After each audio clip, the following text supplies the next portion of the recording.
This video is going to go over Chapter 19, Objective 5.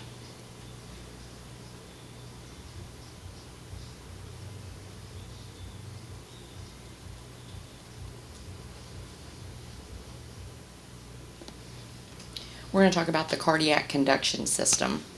So I encourage you all to take a look at the generation of an action potential video. This was the one I showed back in A&P 1.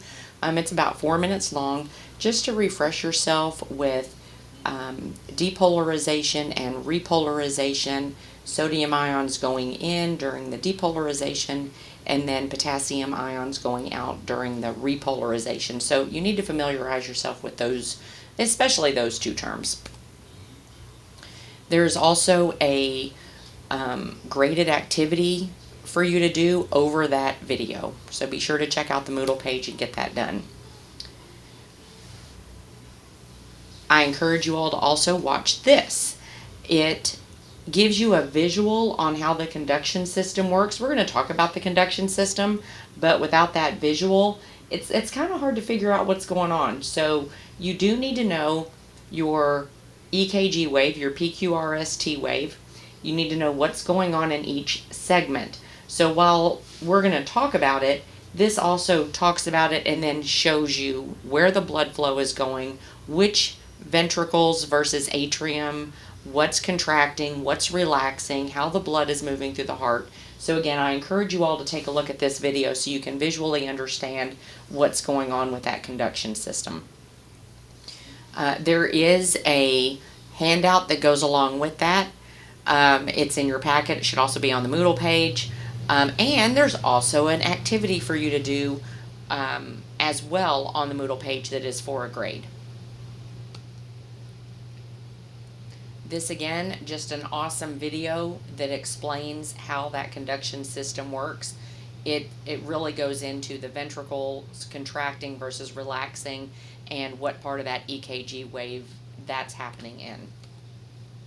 So let's take a look at the electrical conduction system and what's going on here.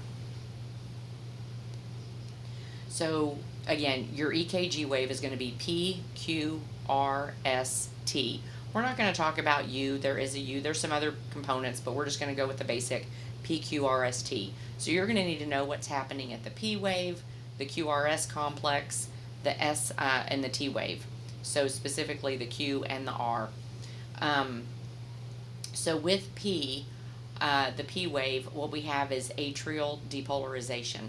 Now keep in mind, depolarization means contraction and also means systole. So these three words all mean the same thing. So when we're talking about atrial depolarization, what we're talking about here is the atrium contracting. So that's going to be the first part of that electrical system. And if you remember, that signal is coming into the SA node. That sinoatrial node is then going to, you've got that Bachman's bundle that's also going to let the left side of the heart know to contract as well. So you can't just have the right side contracting. They both atria are going to contract at the same time. So you got that little signal hanging out over there. We're not really going to talk much about Bachman's bundle, but that is how that left atrium knows it's supposed to contract. Now from there, that signal is going to go, that electrical signal is going to go down these green lines here, which represent the nervous system path, and it's going to go to that AV node. That AV node is also known as an atrioventricular node, and it's named that based on the fact that it's sitting between the atrium and the ventricle. Sinoatrial node, also known as the pacemaker of the heart, it sets the pace of the heart. So if the heart needs to speed up or slow down, the sinoatrial node is going to take care of that, and then it's going to send that signal to the AV node, the atrioventricular node. Now, that atrioventricular node is then going to send that signal to the bundle of His, which is just right up in here in that interventricular septum, in the upper portion of that interventricular septum. And from there, it's going to go down the right and left bundle branches, and that's going to let the ventricles know when they're supposed to contract. The Purkinje fibers are going to go up those walls, those outer walls of the ventricles. Now, the QRS complex is going to be ventricular depolarization. So what that means is during ventricular contraction, so when we contract the ventricles, that signal will be going down those bundle branches and up ththose Purkinje fibers. And then the T wave is going to be ventricular repolarization. Now, if you remember what repolarization is, what we're looking at here is ventricular relaxation, also known as diastole.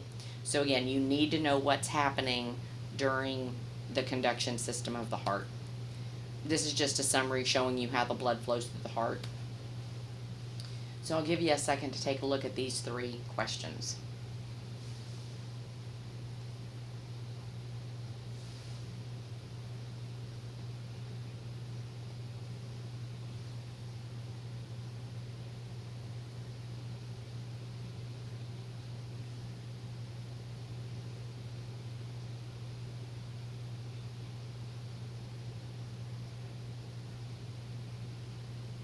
Okay. Again, those are your in-class questions that should be in your packet there. So systole is going to be, that's not right. I meant contraction, but I put C because contraction starts with C. I meant B, I'm sorry. And then number 2, what is the heart doing during the QRS complex? The ventricles are contracting. And then depolarization, if you remember, that is when sodium ions are coming into the cell. That concludes set 5.